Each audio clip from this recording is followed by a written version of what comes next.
بالا بیا دیگه آبجی خانم، هر کی نداره ما که میدونیم دیگه. آقا رضا زیر دیپلم دیگه. اگه بلدی بیا خودت مغازه بفروش. اول اون با مو تصفیه کنی، برای خودت یه چی میبافیا. رفقا من خون ندادن که شما به فکر ژن ملل باشی. چنانی میخوری که سفره مردم تب سیاهی میدی. تمام شد و رفت خدمت داداشای گلو. ما فقط رابطه ما با پلیسا خیاره. حالا فکر کرده مثلا بهتر از گیرش میاد بمپل در میکنه. خب اینا در از 4 نفر بودن. بر خاطر پسر خودم نیومدن، بر خاطر او دوتا هم آمدن. حالا این دفعه میرم. ای دیدم سختت شد، خب دیگه نمیرم. الان دیگه اصلا طاقتشم ندارم.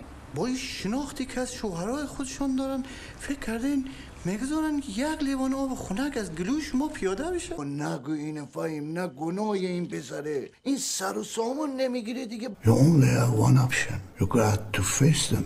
It's a principle. مو بعدم همه چیزا رو گفتم. برگشته به مو مگه که زنه غریبه نه از خود